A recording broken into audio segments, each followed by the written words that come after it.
Good evening. Welcome to tonight's tale. Tonight we read Dagon by H.P. Lovecraft. I am writing this under an appreciable mental strain, since by tonight I shall be no more. Penniless, and at the end of my supply of the drug which alone makes life endurable, I can bear the torture no longer, and shall cast myself from this garret window into the squalid street below. Do not think from my slavery to morphine that I am a weakling or a degenerate. When you have read these hastily scrawled pages, you may guess, though never fully realize, what it is that I must have forgetfulness or death. It was in one of the most open and least frequented parts of the broad Pacific that the packet of which I was supercargo fell a victim to the German sea raider. The Great War was then at its very beginning, and the ocean forces of the Hun had not completely sunk to their later degeneration, so that our vessel was made legitimate prize, while we of her crew were treated with all the fairness and consideration due as naval prisoners. So liberal, indeed, was the discipline of our captors, that 5 days after we were taken I managed to escape alone in a small boat, with water and provisions for a good length of time. When I finally found myself adrift and free, I had but little idea of my surroundings.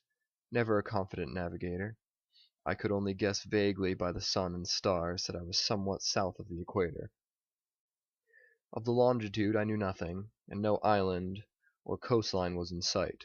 The weather kept fair, and for uncounted days I drifted aimlessly beneath the scorching sun, waiting either for some passing ship or to be cast on the shores of some habitable island. But neither ship nor land appeared, and I began to despair in my solitude upon the heaving vastness of unbroken blue. The changes happened whilst I slept. Its details I shall never know, for my slumber, though troubled and dream-infested, was continuous.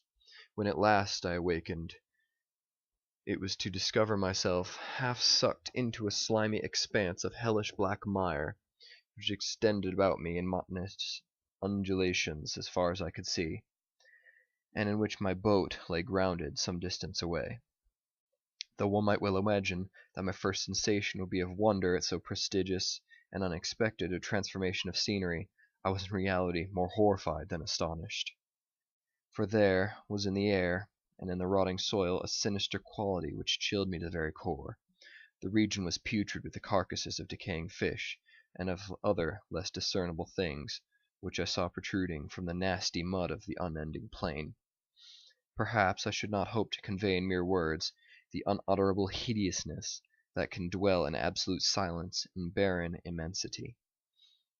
There was nothing within hearing, and nothing in sight, save a vast reach of black slime. Yet the very completeness of the stillness and homogeneity of the landscape oppressed me with a nauseating fear. The sun was blazing down from a sky which seemed to me almost black in its cloudless cruelty, as though reflecting the inky marsh beneath my feet. As I crawled into the stranded boat, I realized that only one theory could explain my position. Through some unprecedented volcanic upheaval, a portion of the ocean floor must have been thrown to the surface, exposing regions which for innumerable millions of years had lain hidden under unfathomable watery depths. So great was the extent of the new land which had risen beneath me, that I could not detect the faintest noise of the surging ocean, strain my ears as I might. Nor were there any sea fowl to prey upon the dead things. For several hours I sat thinking, or brooding in the boat, which lay upon its side and afforded a slight shade as the sun moved across the heavens. As the day progressed, the ground lost some of its stickiness, and seemed left to dry sufficiently for travelling purposes in a short time. That night I slept but little. The next day I made for myself a pack containing food and water, preparatory to an overland journey in search of vanished sea and possible rescue. On the third morning I found the soil dry enough to walk upon with ease. The odor of the fish was maddening, but I was much too concerned with graver things to mind so slight an evil, and set out boldly for an unknown goal. All day I forged steadily westward, guided by a far-away hummock, which rose higher than any other elevation on the rolling desert. That night I encamped, and on the following day still travelled toward the hummock. though that object seemed scarcely nearer than when I had first espied it.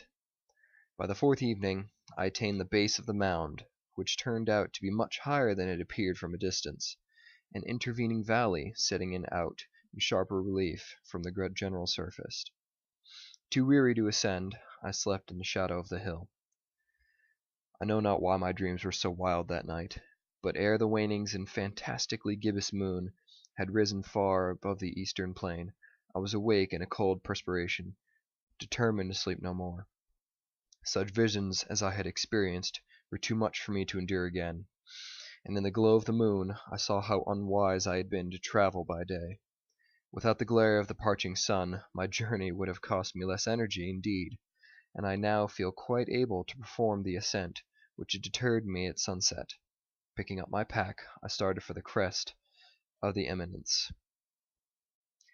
I have said that the unbroken monotony of the rolling plain was a source of vague horror to me, but I think my horror was greater when I gained the summit of the mound, and looked down the other side into an immeasurable pit or canyon, whose black recesses the moon had not yet soared high enough to illuminate. I felt myself on the edge of the world, peering over the rim into a fathomless chaos of eternal night. Through my terror ran curious reminiscences of Paradise Lost, and of Satan's hideous climb through the unfashioned realms of darkness. As the moon climbed higher in the sky, I began to see that the slopes of the valley were not quite so perpendicular as I had imagined. Ledges and outcroppings of rock afforded fairly easy footholds for a descent, whilst after a drop of a few hundred feet, the declivity became very gradual. Urged on by an impulse which I cannot definitely analyze, I scrambled with difficulty down the rocks, and stood on the gentler slope beneath, gazing into the Stygian depths, where no light had yet penetrated. All at once my attention was captured by a vast and singular object on the opposite slope, which rose steeply, about 100 yards ahead of me, an object that gleamed whitely in the newly bestowed rays of the ascending moon. That it was merely a gigantic piece of stone, I soon assured myself, but I was conscious of a distinct impression that its contour and position were not altogether the work of nature. A closer scrutiny filled me with sensations I cannot express, for despite its enormous magnitude and its position in an abyss which had yawned at the bottom of the sea since the world was young, I perceived beyond a doubt that the strange object was a well-shaped monolith whose massive bulk had known the workmanship and perhaps the worship of living and thinking creatures. Dazed and frightened, yet not without a certain thrill of the scientist or archaeologist delight, I examined my surroundings more closely. The moon, now near the zenith, shone weirdly and vividly above the towering steeps that hemmed in the chasm, and revealed the fact that a far-flung body of water flowed at the bottom, winding out of sight in both directions, and almost lapping my feet as I stood on the slope.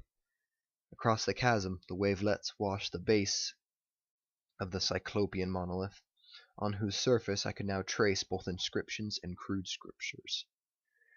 The writing was in a system of hieroglyphics unknown to me, and unlike anything I had ever seen in books, consisting for the most part of conventionalized aquatic symbols such as fishes, eels, octopi, crustaceans, mollusks, whales, and the like.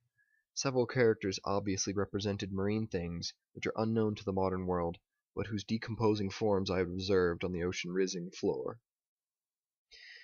It was the pictorial carving, however, that did most to hold me spellbound. Plainly visible across the intervening water on account of their enormous size were an array of bas-reliefs, whose subjects would have excited the envy of Dor.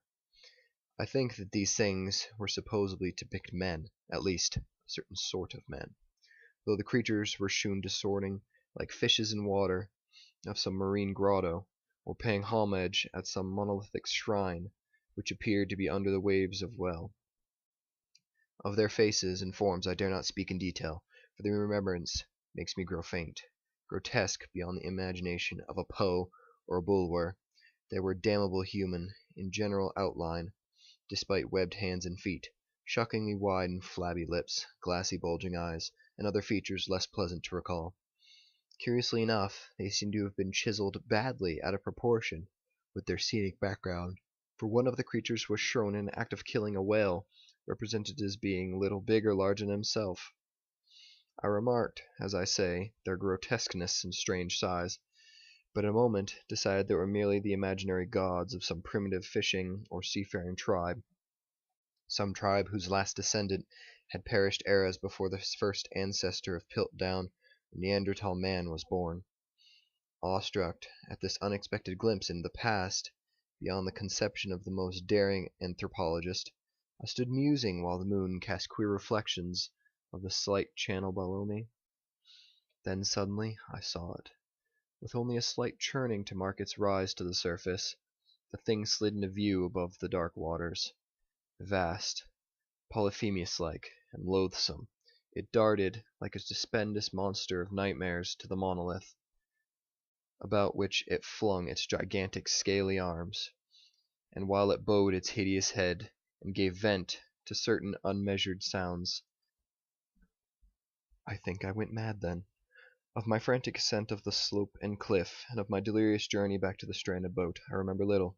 I believe I sang a great deal and laughed oddly when I was unable to sing. I have indistinct recollections of a great storm some time after I reached the boat.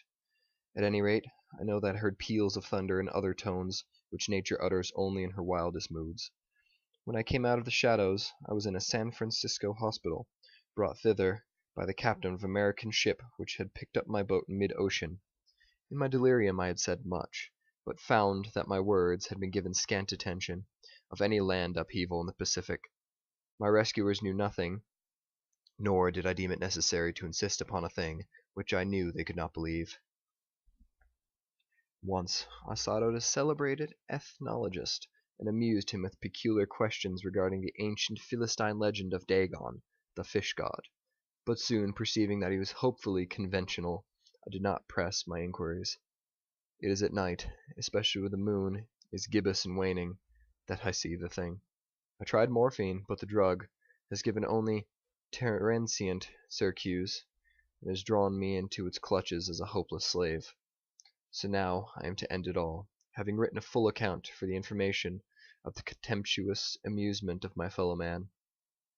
Often I ask myself if it could not have all been a pure phantasm, a mere freak of fever, as I lay sun-stricken and raving in the open boat, after my escape from the German man-of-war. This I ask myself, but ever does there come before me a hideously vivid vision in reply. I cannot think of the deep sea without shuddering at the nameless things that may at its very moment be crawling and floundering on its slimy bed, worshipping their ancient stone idols, and carving their own detestable likenesses on submarine obelisks of water-soaked granite. I dream of a day when they may rise above the billows to drag down in their reeking talons the remnants of puny, war-exhausted mankind; of a day when the land shall sink and the dark ocean floor shall ascend amidst universal pandemonium.